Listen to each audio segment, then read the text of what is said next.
back into it in Chester. Here's El Senior. Yes! Yeah! The center back, Jacob Glesnes. He's going through. Yes! Oh, my God! What a goal! And that will do it! One of the best comebacks in recent years. 3 unanswered by the Union. And they go into the Gold Cup break, winning it 3-2. Hello, welcome to the Free Kick Podcast. My name is Todd. Well, it is finally here, the start of yet another MLS season in which our Philadelphia Union opened up their season with last year's MLS Cup winners, the Columbus Crew. Well, I'm super excited again because I'm joined once again by the man who I'm sure is so happy that his Indiana Hoosiers took down my Maryland Terrapins in the Big Ten semifinals. Now Indiana is moving on to the Big Ten finals. This guy's a great guest to have on, the first play-by-play guy that I got onto the podcast last year, and then followed by a couple others. But I am joined once again by Mr. Chris Doran. Thank you, Chris, once again for joining me on the podcast. How are you doing? Todd, I'm great. Thanks very much. Thanks for having me. It was always going to be an uphill battle for Maryland in that game last night against Indiana. They've just been struggling with the injuries over the course of the last season. And man, this whole pandemic delayed college season, kind of small, kind of short, got to get a lot of games in a narrow window. It's been tough for everybody. But Sasha Sarofsky will turn that program back to where it needs to be by the fall. Yeah, absolutely. I agree with you 100%. But like I said, your Hoosiers, they're moving on to the Big Ten Conference Finals. But just what a great year for Indiana altogether in the Big Ten. They went 8-1 in conference play with their only loss against Northwestern. And this is just became, I guess, just the standard season for Coach Todd Yeagley for Indiana. It's just finished first in the Big Ten, the last 3 years, and it looks like it's potentially going to happen again. This is just a standard for the Hoosiers program. It's been a terrific year, and this weekend we'll see on Saturday in the Big Ten Championship, I think the game that we all wanted to see, and that is certainly a thriving Penn State program under former Philadelphia Union coach and Bethlehem Steel head coach Jeff Cook and Todd Yeagley and the Indiana Hoosiers. It's going to be a dynamite championship game. And I think both teams, regardless of the outcome, have performed well enough in the regular season that they'll likely get bids to the NCAA tournament next week. Yeah, absolutely. I mean, like you said, I was looking at that schedule. It's like once this Big Ten tournament ends, it's NCAA time. It's like, yeah, it's crazy what the pandemic's done to college soccer. And even, look, we saw it last year with MLS playing 23 games, and some teams didn't even get to play 23 games last season. But just happy to see the Big Ten were able to get some kind of season done. And it is a little bit weird to watch college soccer in the springtime. But, hey, look, more soccer, the happier I am. And I'm sure you can agree with that as well. Absolutely. I think we all waited long enough, and it was nice to see the programs get back out on the field this spring. Yeah, absolutely, absolutely. And just speaking of the success that some of these college teams have had, I believe when you were last on the podcast, we talked about some of the successful players that were coming out of the Indiana program that have gotten into MLS or maybe just in the USL. Just regardless, they're developing professional players to play at the next level. Maybe it's not MLS. And us Union fans, we really haven't seen a successful college player play for us since Jack Elliott was drafted in the 3rd round from West Virginia University, and now he's become a staple in the back line for the Union. And our sporting director, Ernst Tanner, just always trades away our picks, says, yeah, I don't believe in the draft, especially with the Union drafting near the bottom end of that list. He said, yeah, there's really no value in those picks. And, honestly, I guess the last successful college player we've seen make a huge impact is Orlando City's DK, who played for ACC side Virginia Cavaliers, and he's currently killing it for Barnsley in the championship over in England. And I've got to imagine, probably because Daryl's killing it so much for Barnsley over there in the championship, we probably won't see him in MLS ever again. There's a lot of teams that are linked for his services because he's adopted so well to the English game. But I've also got to imagine that because Daryl's performed so well, and I know there's been so many talks that, okay, well, how much longer is the MLS draft going to be a thing? Because teams, we're seeing them invest more into the academy, just bring up their homegrown players instead of really developing these college players. And I know Ernst Tanner's biggest gripe is, when these players come out of college, so they're 22, 23 years old, and it's a little bit old to start getting them used to MLS standards, where I would much rather get a kid through our academy where we can just bring them up, let them learn our system, as opposed to this 22, 23-year-old, and let them try to catch up to how the league's going. But at the same time, like I said, look what DK is doing for Barnsley. Look what he did for Orlando City last year. Do you believe that that's kind of made teams take the draft a little bit more serious to try to find the next Daryl Dike? Do you think that we potentially could find another DK in the draft because we found him once? Do you think we can find another one? Well, it's a good question. And I have to say that I think I've changed my perspective over the last 5 to 7 years over the impact that these academy programs have on college soccer. And I think it's starting to swing in the direction in favor of college soccer, meaning there are a ton of really well-trained players who come up through the academy at the 14, 16 age group. And they're not ready to commit to a 19, 20, 21 year old program. Instead, they're saying, you know what, I think I'm going to go to college because I want to get that, soccer's not going to last forever. And on the other hand, there's so many talented players that the club is saying, look, we don't have any room on the first team. You're going to have to challenge 3 other guys for any kind of playing time. And you might as well go to college and get that degree now. And we'll keep an eye on you and stay in touch with your coach, and we'll bring you in during the summer to train. So maybe by the time you're a junior, like Victor Becerra at Indiana, Chicago can turn around and say, yeah, or, Becerra's a sophomore, but he's got 10 or 11 goals this season. Chicago's Fire, his club, will be able to turn around and say, yeah, we could use you at the end of the year. Let's get you in camp and get you ready to play, 8 or 9 games. My point is this: the college program is going to enjoy an embarrassment of riches that the development that the academy programs, especially with MLS teams, has in the way of talent. There are too many talented players they're developing right now to keep them on board for the first team opportunity that may come when they're 19 or 20 years of age. And so they're sending them to college, and the college program, many of them run by men who are accustomed to dealing with high-level talent, who have been high-level talent in their playing careers before already. They know how to deal with these athletes, are giving them the opportunity not only to train in a quasi-pro environment at the college level, but also giving them a chance to pursue their education too. Daryl Dike, I think, is an anomaly in a way. Going all the way to the College Cup last year, gets drafted, or not last year, before that, and then gets drafted, spends his time with Orlando City, goes on loan, knowing the pandemic is probably going to stall the start to Major League Soccer. And as Don Garber, the commissioner for MLS, said this week, Daryl Dike is likely a $20 million guy. So that is the fortune that will fall in Orlando City's lap, and it's the fortune that will fall in the league's lap as well. And they love it. I want to step back just a bit and talk a bit about Philadelphia's situation specifically, because I think what happened about 7 years ago is that Philadelphia understood that they had to get better faster. They weren't doing it. I mean, they only won their first trophy last year with the Supporters' Shield. And that's a long time for a club to wait, with a beautiful new stadium and training grounds and everything else. So I think they had to accelerate the effort toward winning trophies and decelerate their emphasis on developing talent that was coming out of college, i.e. the draft, and then focus simultaneously on what their academy was doing. And the result is their first trophy last year, an unfortunate knockout in the playoffs.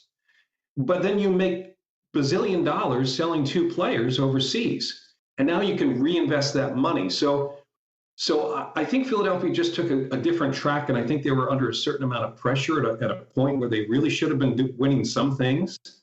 But it has worked out perfectly here in the 11th, 12th season of the team. Yeah, it has definitely worked out in our favor with just investing all that money into the academy. Because look, let's face it, YSC Academy was one of the first true academies that kind of had a European feel in all of MLS. And look, to start something up like that, it's super duper expensive. And I know recently, I think it was Tuesday night, Ernst Tanner, the sporting director, and Tim McDermott, the team president, had a town hall meeting with all season ticket members. And yeah, they kind of said some things that make season ticket members a little bit upset. Basically that, look, we made all this money with Brendan Aronson and Mark McKenzie, but at the same time, too, we've got to pay for this academy, and especially with COVID last year, with no concessions, not having full stadiums, every team in MLS took a loss. And so the one thing I've been very, very adamant about on this podcast ever since we sold Mark McKenzie and Brendan Aronson is like, look, we got $12 million plus the sell-on fees for these two players, and that's great, $12 million, and everybody's like, okay, let's go out and sign another, let's go sign another DP player. We only have one on the roster, which is Jamiro Montero, and he only cost us $2 million. It's not like we're going out there getting a Lucas Zelarayan, and that's what fans want, right? But the Union, they're not going to be like that. I've said so many times on this podcast that those two transfers, Mark McKenzie and Brendan Aronson, that money is going to go back into the academy. Like I said, it's not cheap to start an academy like that when you're bringing in so many players. They're basically attending this academy for free. It's like you can't keep pouring into money and losing it into this thing. And so, yeah, to try to make up for some of the losses it's taken to start up that academy, bring players through that academy. Yeah, at the end of the day, we finally sold our first two players to Europe, Mark McKenzie and Brendan Aronson, like I've said, for the 10th time. Yeah, you've got to – it just makes sense to me that that money is going to get put back into the academy, because once you put money into that academy, then you go out, because now we're seeing in MLS – players from all over the United States starting to join different academies, not just in that area. I know Nate Harriel, one of our newer homegrowns, Jack McGlynn, those two guys aren't even from the Philadelphia area. Jack's from New York and Nate's from Orlando, that area down there. These guys aren't even from Philly, but they've looked at what the Philadelphia Union are doing with YSC Academy, and they're like, look, they're giving first-teamers, homegrown players a chance. They believe in playing the young guys. Look at what just happened to their two biggest homegrown players ever, Mark McKenzie and Brendan Aronson. They've played a year, 2 years of top-notch soccer here for this team. And look, teams in New York came calling. Why not join that academy? But not just the Union. We're seeing academies all over the MLS kind of follow what the Union are doing and saying, hey, look, let's put that money back into the academy. Yes, everybody wants to see the money put back into the first team.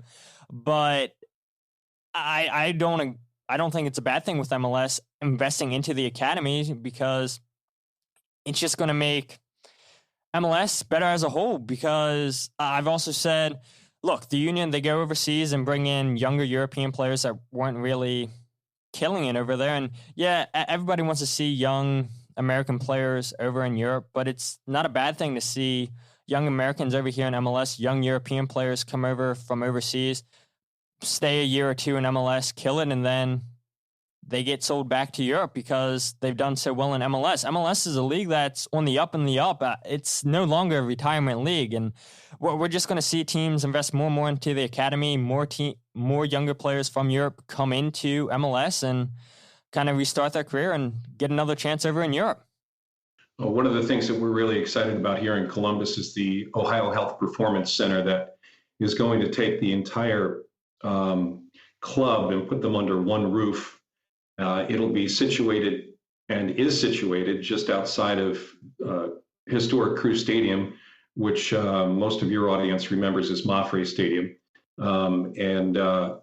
It is fantastic with weight rooms, locker rooms, 7 or 8 training fields, plenty of room for the athletic training staff to work with the players from every age group, and for all of the teams to train in one location. We see that in a lot of different locations around the country, but this becomes way more serious now, where the U14s are getting dropped off for practice at the same spot that Lucas Zelarayan and Pedro Santos are driving in, parking, and going into the locker room, they have a chance to see what it takes to be a part of the first team, to be at training on a Tuesday afternoon and to look over on Field 7 and see the first team training with head coach Caleb Porter and his staff will be a really exciting component to developing young players and getting them to the point where they can realize that, hey, in a year, in 2 years, in 6 years, I could be on that field training with the first team. So we're really excited about that.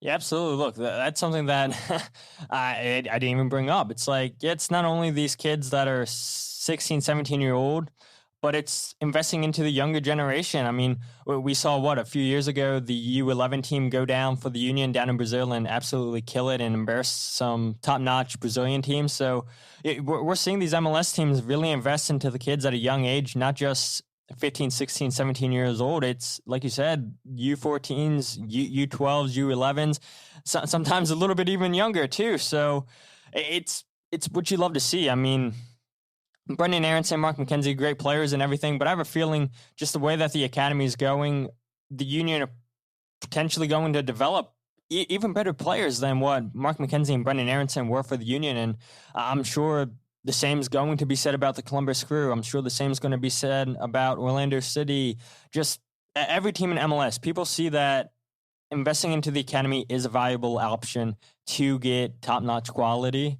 And there's no reason for me to think that it's not going to stop happening. It's going to continue to happen, and it's only the start. In MLS, I can't wait to see what the future looks like as more and more teams continue to just develop into this academy system that teams have looked at the Philadelphia Union and said, hey, look, they got something great going their way. But let's go ahead and switch topics. And like I said, you call weekly play-by-play on 97.1 The Fan for the Columbus Crew. You mentioned last year how Caleb Porter took over the team in 2019, and that was kind of a rebuilding year. But in 2020, and I'm quoting you from last podcast that you were on, you said, Coach Porter has got the opportunity to put his style out there and put pieces of the puzzle in place so the system can be maximized as best as possible. And yeah, I don't think you could be any more right with that quote, because in 27 games the Crew played, that's not including the round of 16 loss and MLS is back, they won 16 games last season and only lost 6. Not to mention they ended the season on a 5-game winning streak that included no goals conceded in the playoffs. So you're 100% spot on with that assessment of Caleb, that once the season started in 2020, it was more of his team than it was in 2019. And we got to see more of Caleb Porter, what he wants to do with the pieces that he wants to bring in. He builds a strong defense. He builds a strong midfield. He doesn't rely on a strong superstar number 9. It's just a cast of different players that scored the goals last season for you guys. So I just want to know, how did you know that last season would be so successful for the Crew? Well, first of all, Todd, you're making me sound really smart by pulling that quote, and I greatly appreciate it. I'm not often able to sound quite as intelligent, but it was very clear when we last spoke that Caleb Porter had something special going. I've known Caleb since he was a college player at Indiana. I know how fierce of a competitor he is. I know he doesn't jump into things in a half-ass way. He is not willy-nilly or wishy-washy. He knows exactly what he wants. And he surrounds himself with people who are going to deliver. And I think he's been able to do that. Now, he didn't do it alone. He has a great coaching staff. And then beyond that, he has a mastermind when it comes to working with money. And that's Tim Bezpachenko as the president and general manager of the club.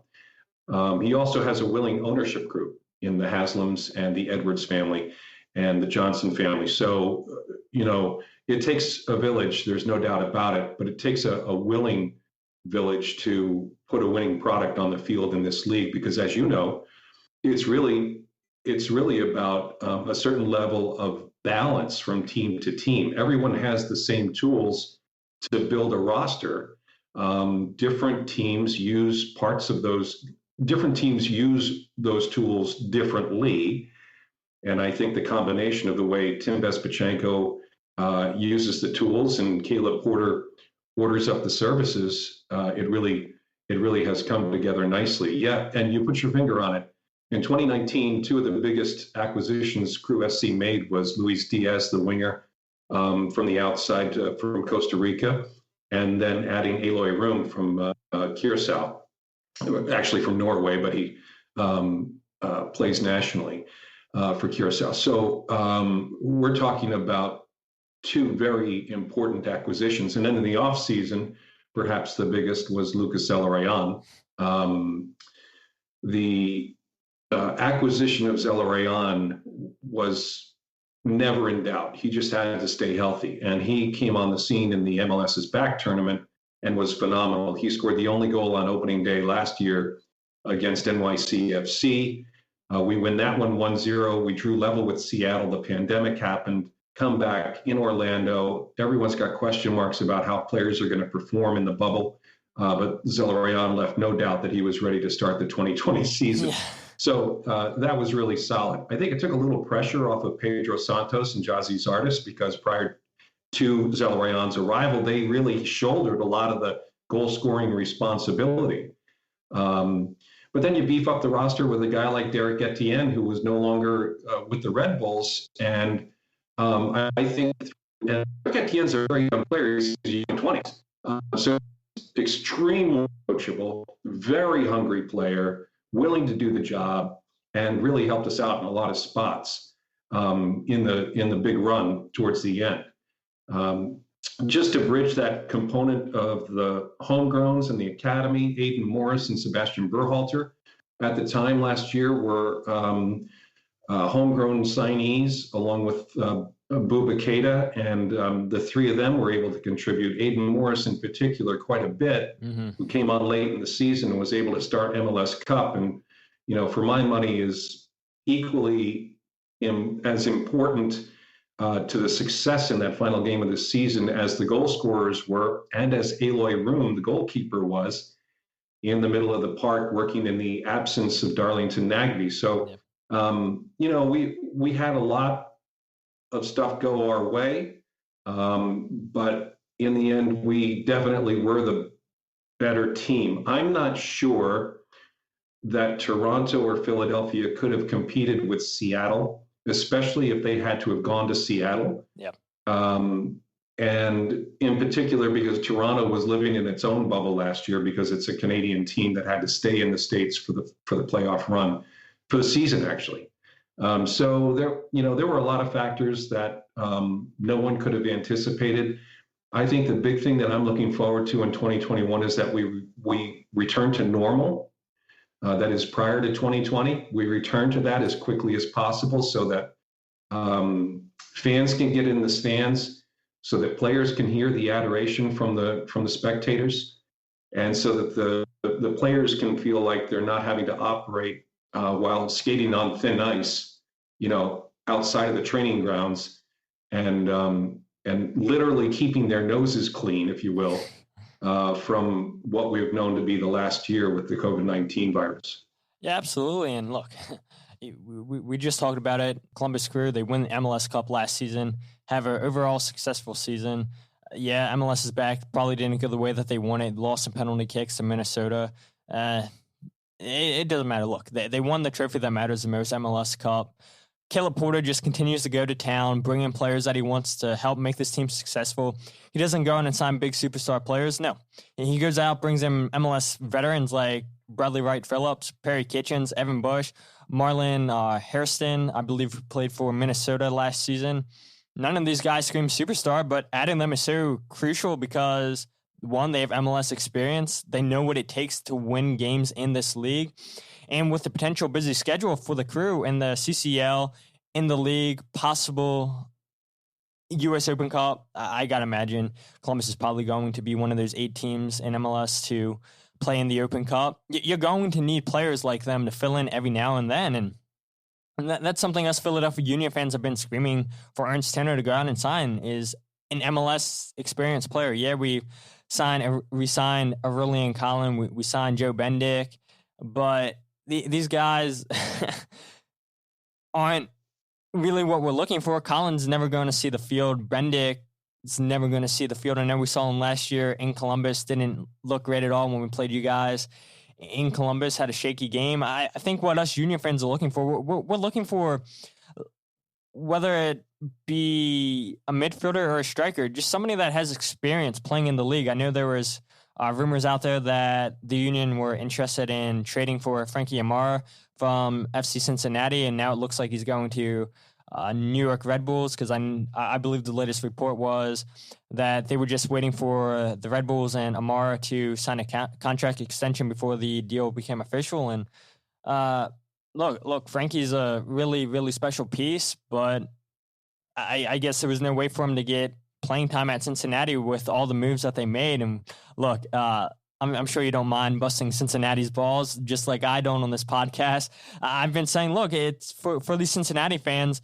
Yeah, it might look great and everything. They're bringing in all these flashy players and everything, these big players. But look, you and I know with the Union and the Crew keeping most of this team intact, they're going to perform better than Cincinnati, where they're just adding all these players, where it's going to take them time to adapt to this roster, adapt to the way that Stam wants to play. So, yeah, it might look great on paper for Cincinnati to bring in Acosta, to bring in the Brazilian striker that they brought in, but we know that it doesn't compare to that experience that the Crew and Philadelphia Union players have had with each other the last 2 to 3 years.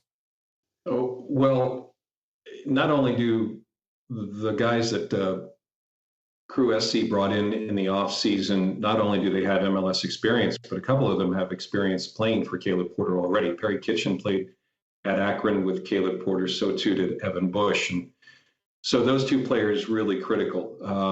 You compare or continue with Darlington Nagbe, who also played at Akron and then at Portland for Caleb Porter. They also have knowledge of the coach in addition to knowledge of the league as well. And I also think that the number of miles that these pros have under their belts overall, like Bradley Wright Phillips, many of us think only of his Major League Soccer contributions, but the guy's played in Europe and has Champions League experience. So he's been in the best and biggest locker rooms in the world. And he understands his role at this later age in his career. And he also affords Coach Porter the opportunity perhaps to play with two front runners instead of just the true number 9 in Jazzy Zardes. If tactics dictate that, then that's what they'll do. I don't think we're going to see that too often. We might see it in the last 20 minutes of a really important game, but I don't think we're going to see that from the get-go, and we won't see it very often this season. My prediction, I've not been to training. I can't tell you exactly how that's going to go, but Marlon Hairston will be a great addition on the outside, and so too will the rest of the players. So we're excited about it. Absolutely. And, like I said, us Philadelphia Union fans, we want to see a little bit more activity just with Union signing MLS players that have played for different clubs. We're not asking for a big superstar in MLS. We're just asking for someone that has MLS experience. So will we get it? That's yet to be seen.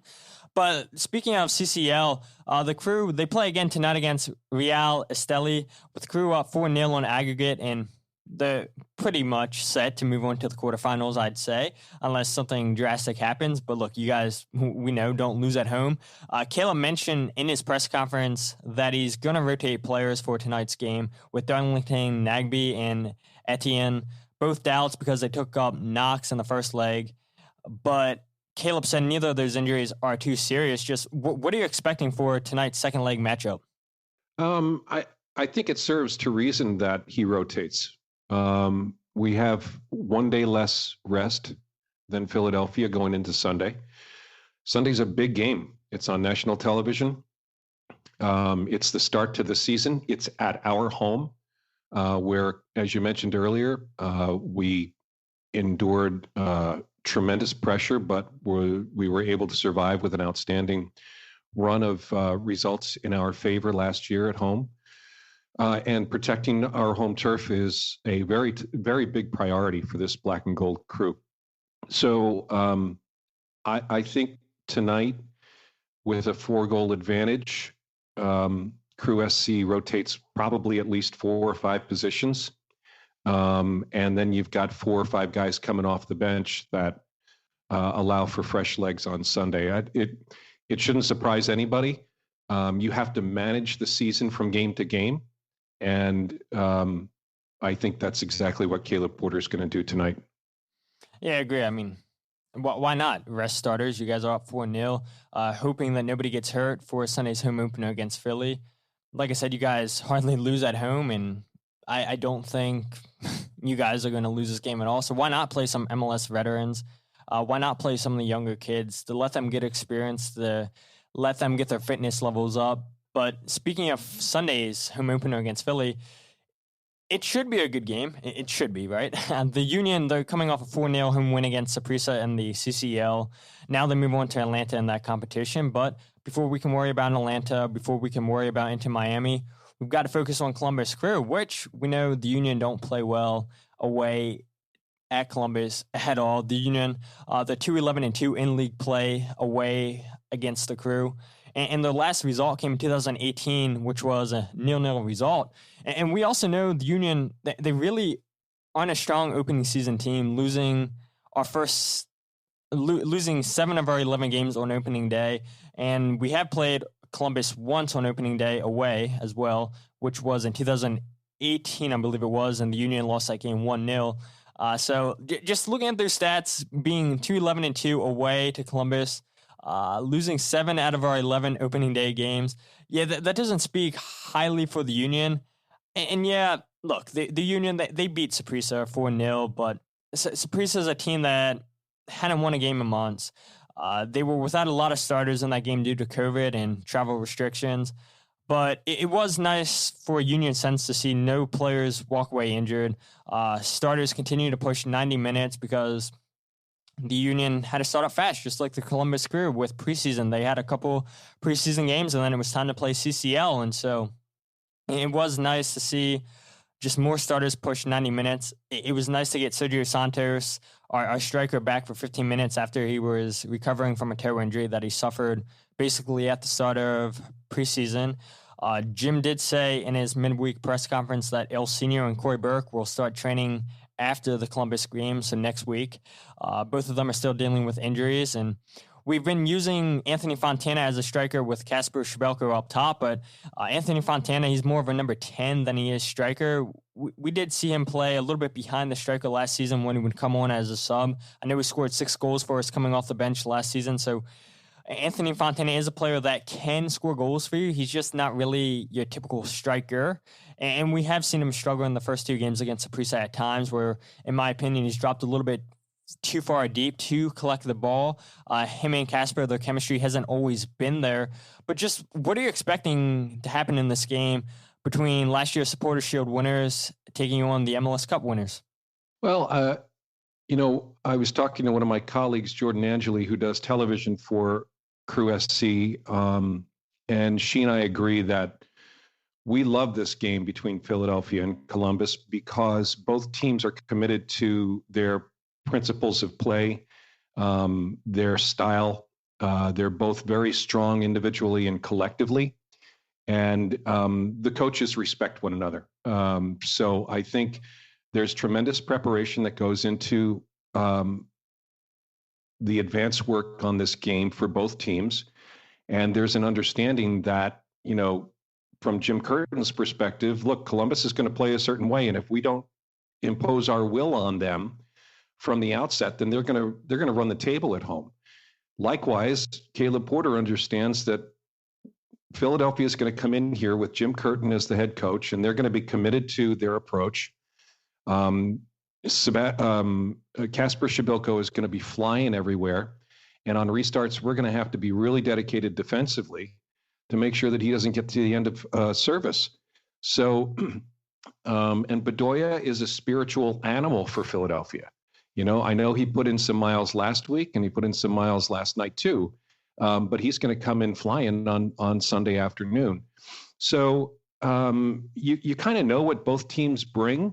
And I think there are going to be times, especially since we're early on in the season, that there's going to be a lot more of a tug of war in certain parts of the field.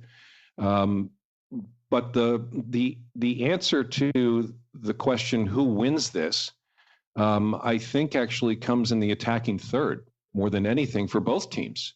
What are the answers you find in the attacking third as if you're a Philadelphia team?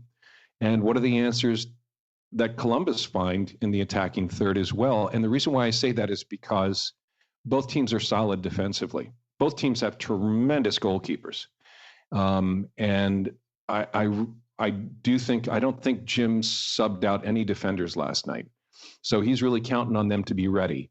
Andre Blake is a formidable opponent in any matchup, but so too is Aloy Room. So it'll really, I think, come down to the defensive thirds for both teams, and in exactly the opposite way, it'll come down to the attacking third for both teams when they've got the ball. Yeah, I agree with that. And look, like I said a little bit ago, that both of these teams, the Crew and the Union, are bringing back a majority of the roster from last season. And that goes such a long way. And just doesn't matter what league you're in. When you have players, doesn't matter what team it is. I mean, what sport it is either. I mean, when you bring back majority of your roster that have been playing with each other for the last 2-3 years, you just have that chemistry with each other. So I think, yeah, that's so key and everything. I do agree with you. That it is probably going to be the difference in the final third. Like I mentioned, I mean, Anthony Fontana, not really a striker. Yeah, he has an eye for goal, but him and Casper, you can tell their chemistry isn't really there. I do got to admit, I think the midfield battle is going to be very, very intriguing to watch. I like the Crew's midfield a lot. Pedro Santos, Darlington Nagbe, kind of the guy that pulls all the strings in the midfield. Obviously, you have Lucas Zelarayan. Artur can make a difference. Aiden Morris, we saw what he did in the MLS Cup final, a game that it's like, look, this is, as of right now, the biggest game of your soccer career, at least your pro soccer career. And he stepped in, played tremendously against Seattle. And just whenever the time comes that Artur or Darlington Nagbe decide, okay, look, it's time to hang up our boots, got a great replacement there in Aiden Morris. And so I do think for the Philadelphia Union fans that are listening, Columbus Crew fans that are listening to this podcast, I do think it's going to be the same lineup we've seen the last two games against Saprissa, with Shabelko and Fontana up top, Jamiro Montero as the number 10, even though I'll still say, even though, he got 2 goals and 2 assists last night against Saprissa, I still think that he's a better number 8 than he is number 10. Leon Flock, our new signing from St. Pauli, here playing on the left side of the diamond with Ali Bedoya and Martinez, completing that midfield. And then the same old back line. We've seen Kai Wagner, Jack Elliott, Jacob Glesnes, and Olivier Mbizo, and obviously Andre Blake in goal. And I do agree. It's like, if Casper and Fontana can click, they could cause havoc for Columbus. But again, just looking at those numbers, from last time, I love numbers. And I know numbers don't always tell stories, but to be 2-11-2 in league play away to Columbus, it doesn't speak highly for the Union. And so I do think Columbus are going to come away with this win. I think it's going to be 1-0. I don't think it's going to be a blowout at all, because like you mentioned, both teams are really, really, really solid defensively. And losing to Columbus when I believe MLS is taking the first 3 games of league play to determine who gets into the U.S. Open Cup. Yeah, you want to pick up points fast, but ultimately I do believe the Union will go to Columbus and lose this game.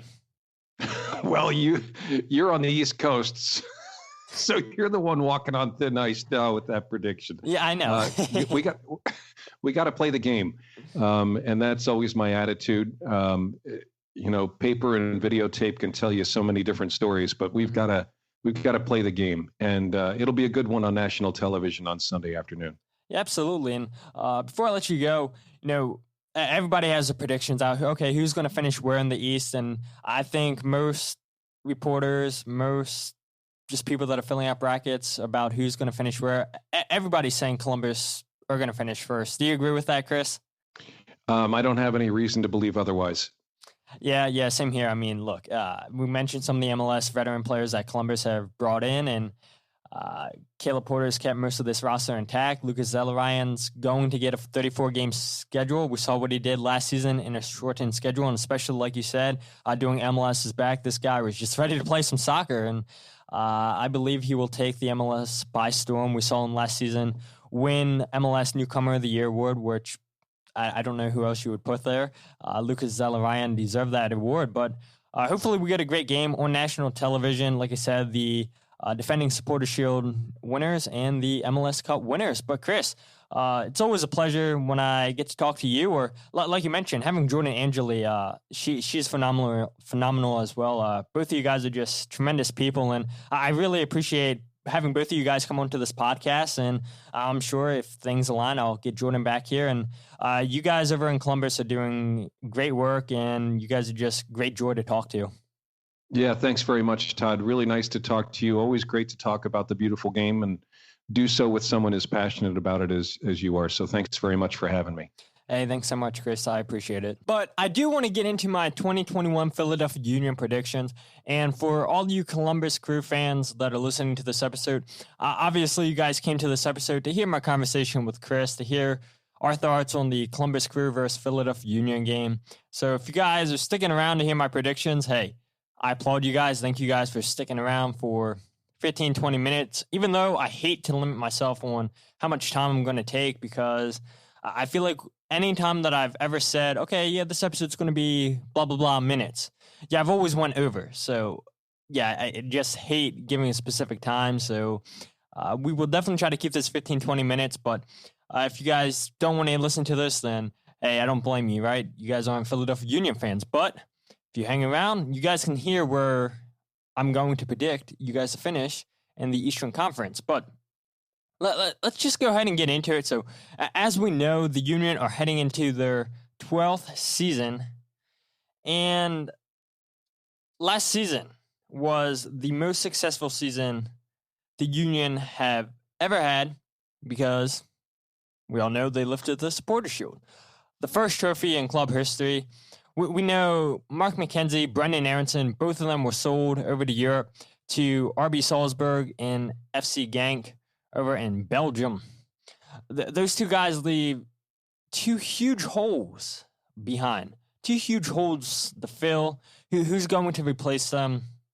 We know the club has went out and signed Stuart Finley, who's a 25-year-old left-footed center back from Scottish side Killie, and have recently acquired Leon Flack, who's a 20-year-old central midfielder who was born in Texas, but he spent majority of his life over in Germany. He was playing for Bundesliga 2 side FC St. Pauli.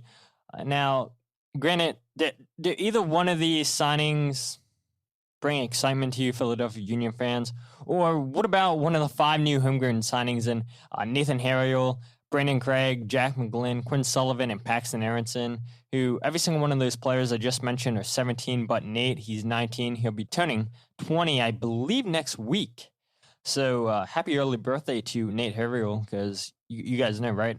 Big fan of the podcast, and I know Nate's always listening to the podcast. So there's a shout out for you, Nate.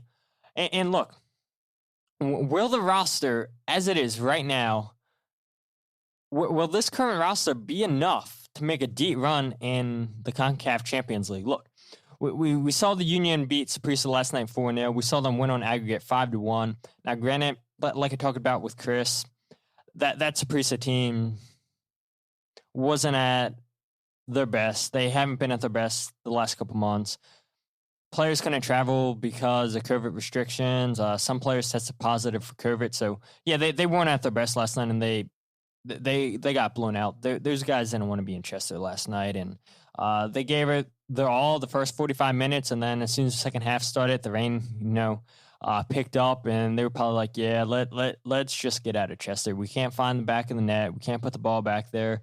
We're done. And the Union get a penalty right away, and then they score 3 goals within 10 minutes, and that's all she wrote.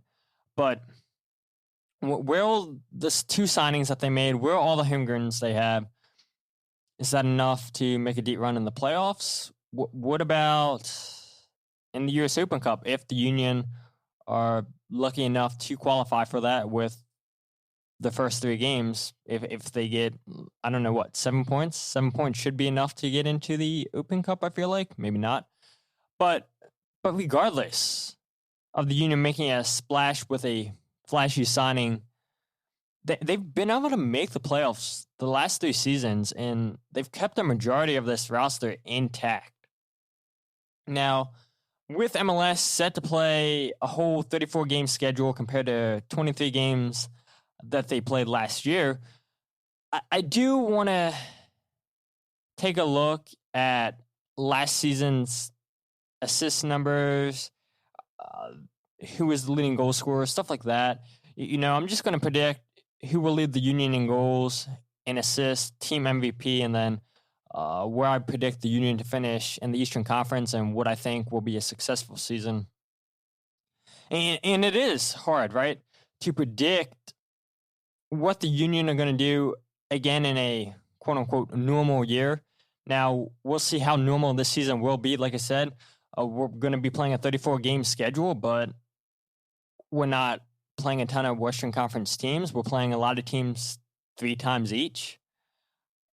So it is going to be a lot of seeing the same old teams. And yeah, it did get stale after a while, us playing New England, 5-6 times last season. It's like, how many more times do we need to put the beat down on New England than what we already did last season?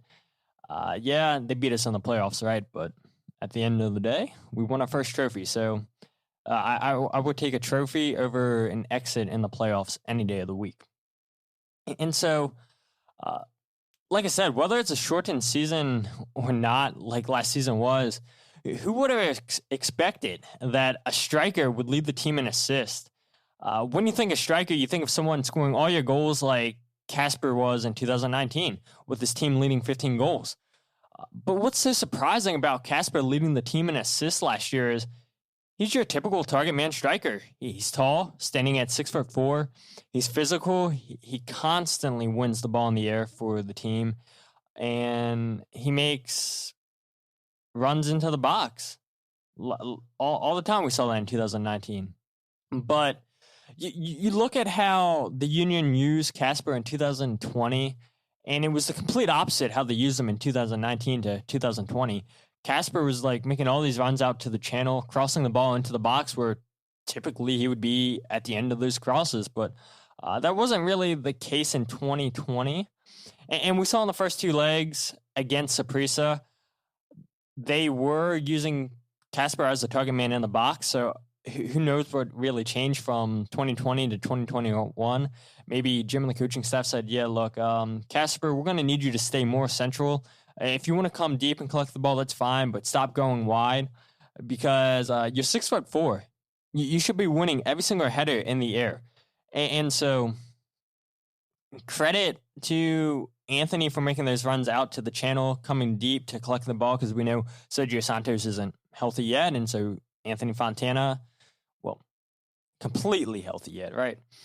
We did see him make 15 minutes against Saprissa last night, but Anthony was kind of making those runs out to the channel, which in 2020, it seemed like that's all Casper was doing, and Sergio Santos was the one staying centrally. So maybe they correct that this season going forward. Hopefully they do, because it just makes no sense that your 6'4" strikers running out into the channel, crossing the ball into the box when he should be the one at the end of those crosses. So maybe that explains why he led the team in assists. I mean, makes sense, because he's the one that's sending the crosses into the box. But if you look at the 2020 assist leaders, first was Casper Shabelka. He had 5 assists in 23 games. Then Brendan Aronson, 4 assists in 23 games. And Jamiro Montero had 3 assists in 23 games. Now, do I think Casper will once again lead the Union in assists this season? The answer is no. It's simply no. Like I mentioned, not having Brendan Aronson, who was second in assists, arguably our most creative player last season, who, in my opinion, will step up this season. Now, look, we've only seen 2 games so far from the Union, but it was promising signs seeing Olivier Mbaizo get forward. He got forward a lot. That's completely different than what we've seen from Ray Gaddis in the back. He's a guy who great defensively, but wouldn't go forward all that much. So we would see Ali Bedoya in the attack a lot more than Ray Gaddis, and occasionally Ray Gaddis would go up there and join the attack, but wouldn't be often. Olivier Mbaizo, completely different. This guy is constantly running up and down the right flank, does not mind getting forward at all. So I think, one, Mbaizo will be one of those players in top 3 in assist. And I'm sure that probably surprises you guys. But look, in the first leg against Saprissa, he had 7 crosses into the box during the game, with one of them connecting with Casper to give the Union a 1-0 victory. And he could have potentially picked up a second assist when he put the ball into the box and Leon Flack arrived just late. But if Mbaizo continues to play like he did in the first 2 games against Saprissa, I think he's going to have a great season. And then the other 2 players I would put on that list are Jamiro and Ali Bedoya. Now look, real quick, just going back to Mbaizo, it's been talked about that Nathan Harriel, the young homegrown signing, and Mbaizo are going to split time at right back. But if Mbaizo continues to play the way that he's playing, he's going to get majority of those starts, I believe, at the right back spot. Jamiro Montero and Bedoya, I feel like both of those guys are probably a little bit more explanatory. Jamiro, in his first 2 seasons with the Union, he's registered 10 assists, led the team in 2019 with 7, and Bedoya has had 7 assists in his last 2 years. Now, Jamiro, he has primarily played on the left side of the diamond during his time as a Union player, as we all know. But the first 2 games against Saprissa, again, look, I'm going to be talking about Saprissa a lot because that's all we can talk about, because that's the first 2 games of the Union season. Jamiro's been playing as the number 10. And what is the number 10 position? It's a more attacking position. And so if Jamiro continues to play as a 10, which I'm not really sure that's going to happen, I think once Sergio Santos is healthy, I think we'll see Anthony Fontana go back to the 10 and Jamiro as the 8. But at the flip side of that, Leon Flack has been playing so good for the Union since they bought him. How do you take away his starting spot? And I said this on a podcast, I can't remember if it was last episode or 2 episodes ago. I said, well, what if it's Anthony Fontana again that loses out on his starting spot? Jim talked up Anthony and said, look, here's the keys. He has the keys to play in the number 10 position. But I don't know. It's like you paid all this money to bring Jamiro into the team. You're not going to sit him. And Sergio is more of a striker. He is a striker, a natural striker, when Anthony's not. I do like Anthony as a super sub. And so I feel like the closer and closer Sergio gets to match fitness to play a full 62 minutes, because look, who knows if he can play 90 minutes, because we've yet to see it in his time as a Union player. Yeah, and Anthony might just lose that starting spot as a striker. Might not get the number 10 position, even though Jim has said it, just because Leon Flack has played so well. Now, granted, you need rotation, especially if the Union continue to play in the CCL.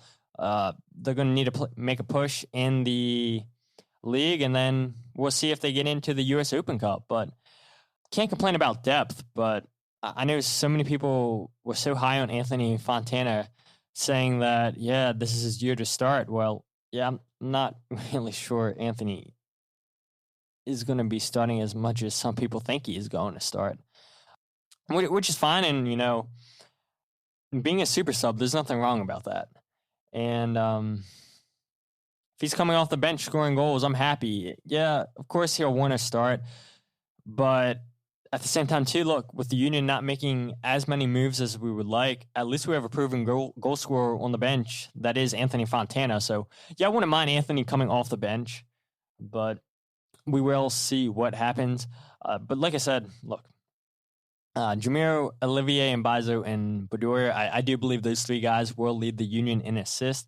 I think Jamiro will have 10 in 34 games, Mbaizo 8 in 24, because, again, he'll split some time with Nathan Harriel as the right back. And then Bedoya, I think he'll have 6 and 26. Look, Ali's getting older. I just talked about Anthony Fontana and Leon Flack. Those guys, I'm sure, will fill in, sub in for Bedoya, so he's not playing all 34 games. Because, look, Jim's talked about how well Ali Bedoya came into preseason looking fit, as good as he's ever seen him. But at the same time, too, Ali Bedoya is, 34 years old, so he's not going to be able to play every single minute. Like, you don't want to cause an injury, so Yeah, Ali might believe that he can play every single minute, but we've seen Ali pick up little injuries here and there. And I would much rather, sub him out and put in like Leon Flack, Anthony Fontana as the number 8, instead of pushing Bedoya into the ground and then injuring him for a long period of time. So yeah, that's my 2021 Philadelphia Union assist leaders: Jamiro Montero, Olivier Mbazo, and Ali Bedoya. Now I want to go into the goal scorers last season. What a crazy year for the Union in terms of goals scored. Because as most of you guys will remember, if you don't, they scored 44 goals in 23 games, which was the most in the Eastern Conference. And that was tied for second overall with the Seattle Sounders and Portland Timbers, who finished first with 46 goals scored. Now, if you go back a year prior and look at 2019, which was the Union's most successful season until last season, they scored 58 goals in 34 games. The Union was 14 goals off, matching the 2019 total in 11 fewer games in 2020. 14 goals off. That is insane. Like, it makes you wonder what kind of records, if 2020 was a regular season, what kind of records the Union could have broke. This is a team who do not rely heavily on a striker, like most teams. They get goals from a whole bunch of different players, a different cast of players. Where if you look at the 2020 goal scorer leaders, the highest goal scorer on the team had 8 goals, which was Kasper Schmeichel in 23 games, and Sergio Santos had 8 in 21 games. And then you look at Anthony Fontana, who had 6 goals in 17 games. Look, like I said, Anthony Fontana coming off the bench, don't mind it at all. He's a proven goal scorer. But to score 44 goals overall and having your leading goal scorer lead the team with 8, it tells you everything you need to know about this team. And all these people say, oh, well, because of that, we need to go get a superstar striker. No, I don't think so at all. Because Jim Curtin, Ernst Tanner has talked about it so many times where, sometimes you bring in that superstar player when they're making a whole bunch of money, where they have this ego because they think they're better than everybody else. That really messes up the chemistry. So I have no problem if the Union go on and sign another $2 to $3 million player as opposed to spending $6 or $7 million on a DP striker. For me, I don't need that. A $2 to $3 million range guy, hey, I will take that. That is all that I want. But yeah, like I just talked about, Kasper, Sergio, and Anthony being the leading goal scorers last season. Look, I really can't argue against that, why that won't happen again in 2021. So if you guys listen to my appearance, like I've talked about a couple times on the podcast in the past, on the Stateside Soccer Podcast back on March 24th, I spoke very highly about Sergio Santos and broke down his 2020 stats. And if you guys want to, just to save you time, go ahead and listen to that episode. Broke down some really, really cool stats, looked at what Sergio would have done if 2020 would have been a regular 34-game schedule. We all know it wasn't. I just really can't make an argument against Kasper, Sergio, and Anthony not being up there again in the top 3 goal scorer leaders. Jim Curtin loves Sergio Santos, and Sergio Santos is going to get his minutes played. And the whole thing about Sergio is, can this guy stay healthy? He averages 62 minutes per game, which is not a lot. But if he can get that fitness level up, he can make such a big difference. And like I said, look, last season, we saw Kasper, for whatever reason, making those runs out into the channel when that should have been Sergio. Now, Sergio was at times making those runs out to the box, but to the channel. But I feel like more times than not, it was Kasper making those runs out into the channel. And who knows what was up with Kasper last season, only scoring 8 goals when the year prior he had 15. I know he was dealing with COVID at the beginning of the season, so who knows how much that truly affected him. But look, it's another season of Kasper and Sergio up top together, which means it's another season of them just understanding each other's runs, another season for them to work on that chemistry. But look, there has been talk that a new signing is coming in very, very soon for the Union. I've got to expect it's probably going to be a striker. It's just a guess. Who it could be, not a clue, because look, the Union, I don't have any international roster spots open, so that leads me to think, is it an American striker? But then at the same time, which American striker could the Union potentially be bringing in? I know some fans have said, oh, bring in Aaron Johansson. Dude's injury prone. I'm not sure how I really feel about that. But I'll continue to trust Ernst, really. And Ernst, we trust. Last night at the Saprissa game, talking to Ricky Zelfro and Ed, who you guys have both heard on the podcast, on the trivia show, when they both come on and talked about just random games with me as well. But we were talking about, like, honestly, the only player that you can say Ernst got wrong was Matai Orvatz. Who knows what's up with that guy? Yeah, you can make a case for Andrew Rutten.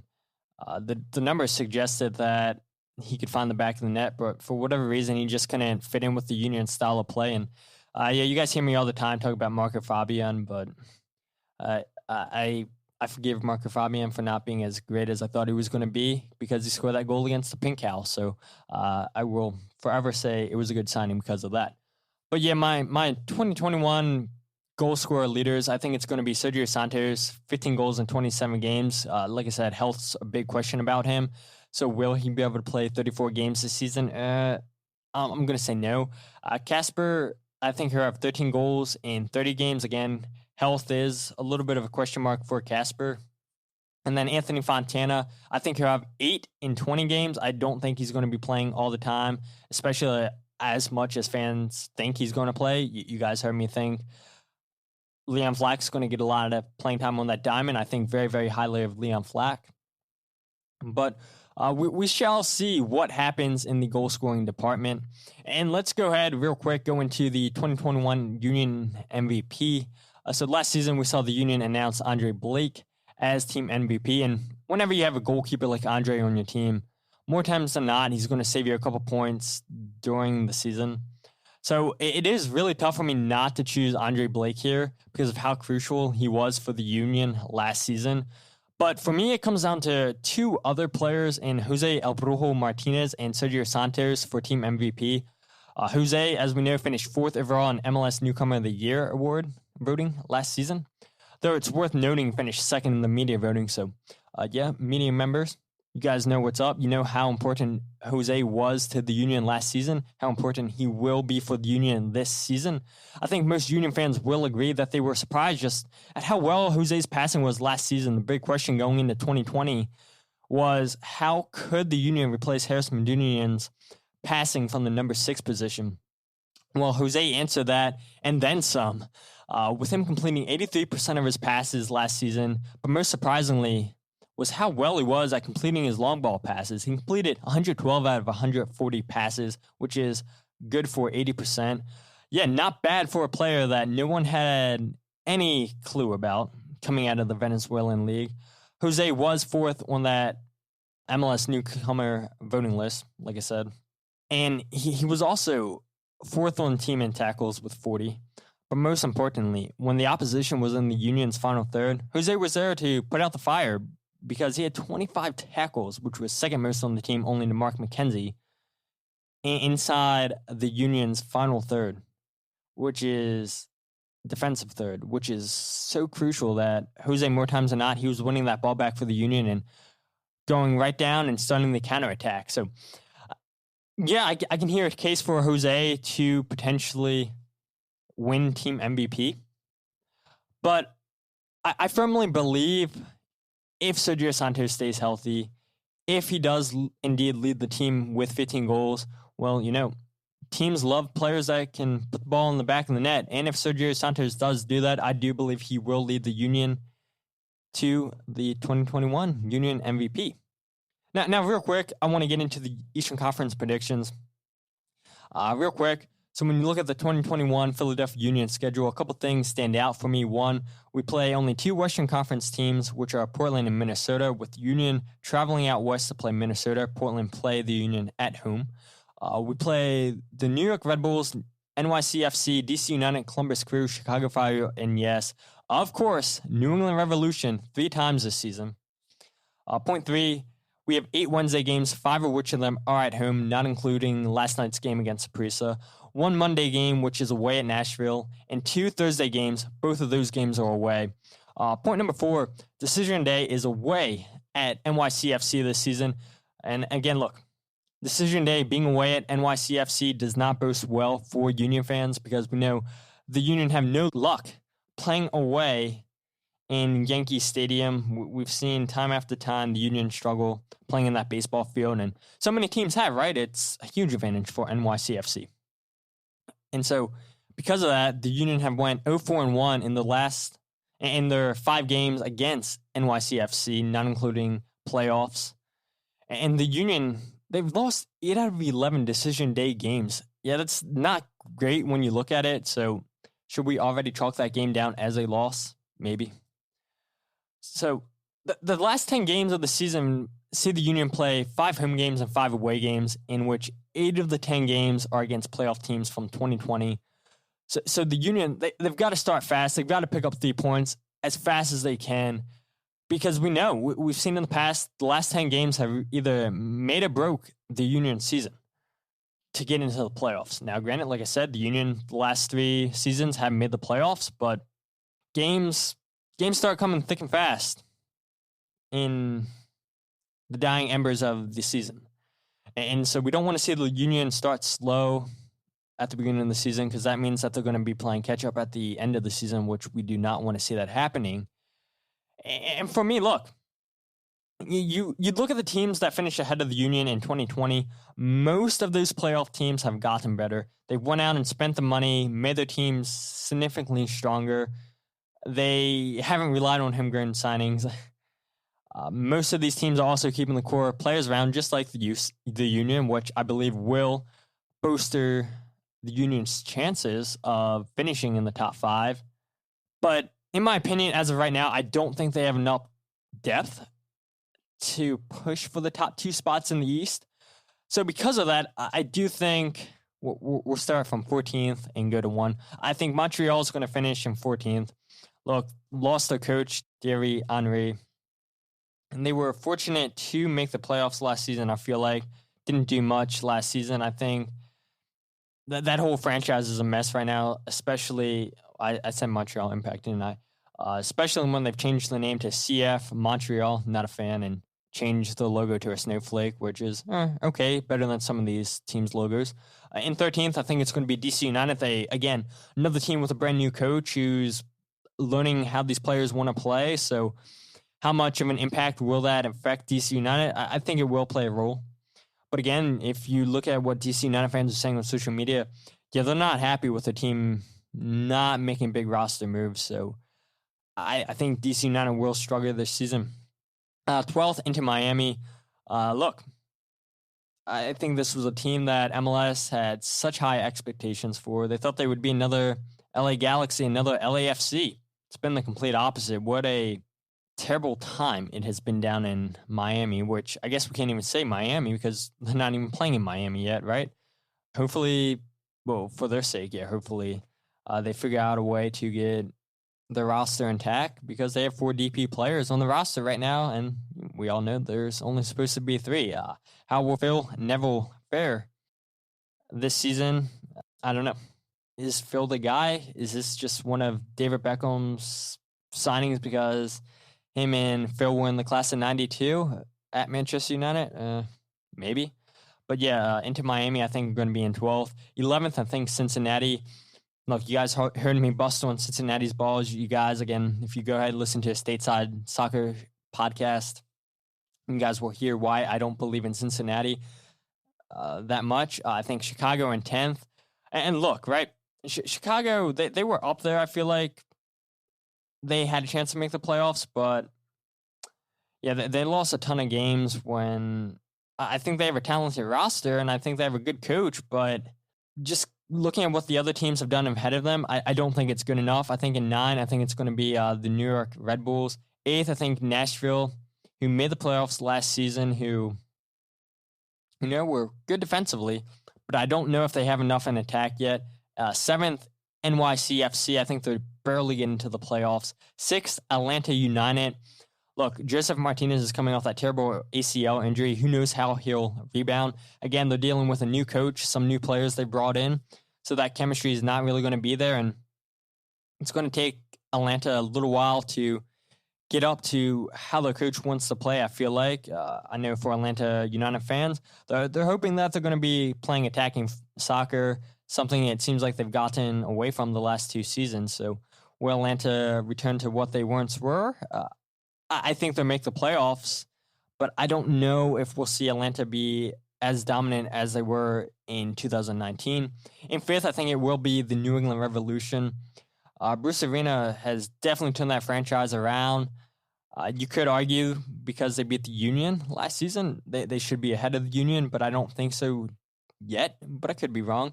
4th, I do think it's going to be the Philadelphia Union. Like I said, I don't think they've done enough yet. And the 3 other teams ahead of them, I do believe that they've done a little bit more than what the Union have done. Although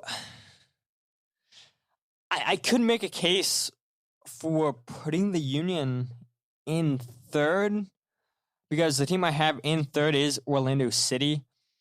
They've went out and done a tremendous amount of work. Pato, I'm super excited to see what he has left in the tank. We've seen what he's done for the Brazilian national team. The dude's only, I think, 31 years old still, which is so crazy. I feel like he's been around forever.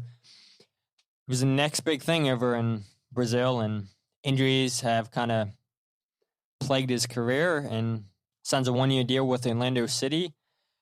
So we'll see what he does down there. I could see Orlando City finishing 2nd because of how well they played last season. But I also could see the Union finishing 5th. Like I said, I could see them finishing 3rd. I mean, anywhere between 3, 4, or 5, I can see the Union finishing there, honestly. 2nd, I think Toronto is going to finish 2nd. Great team last season. I feel like they're always in the hunt for MLS Cup. They know how to be there now. Granted, Greg Vanney is not going to be the head coach this season. He's now at LA Galaxy, so how much of an effect will that have on the roster? We shall see, and maybe I do have Toronto way too high up there in 2nd, and now I'm kind of starting to talk my way out of it, but I'm going to leave them there. And then in 1st, it is the Columbus Crew. You guys heard my conversation with Chris. Why I think Columbus is the best team. Why I think they're going to beat Union this Sunday. Great team, great roster, great coach. They do things right there in Columbus. So that is my Eastern Conference predictions. If the Union can go ahead and win 2 playoff games, look, I do think they can beat Atlanta United in the next round of CCL. It is potential that the Union could be playing in the semifinals and potentially playing in the finals of this competition. And then, if they win CCL, then they could be playing against the likes of Real Madrid, P-Money Sign G, whoever wins the Champions League. Like, that would be so wild if the Philadelphia Union were playing against one of those big European clubs. It would be... Yeah, can you guys imagine the scenes? I bet a lot of you listeners would definitely be buying tickets to go see the Philadelphia Union in Europe. It would be so wild. So wild, wouldn't it? But yeah, two playoff wins. I feel like make a deep run in CCL. Maybe get into the Open Cup. No, I'll be happy. I don't think the Union are going to get the Supporters' Shield, but it is MLS. This is why we love MLS, because of how crazy this league is. But if you guys aren't following the podcast, follow @FreeKickPod on Twitter, Instagram, and Facebook. Go ahead and check out the website. Brand new article up there right now, thefreekickpodcast.com. And don't forget about that giveaway, that 2021 Philadelphia Union away jersey giveaway. It is lasting until the 17th of April, and I'll draw a winner. But you guys have heard me talk for long enough. You guys have heard my predictions. You guys have heard my conversation with Chris. Let's see what happens Sunday. But until then, my name is Todd, and this is the Free Kick Podcast.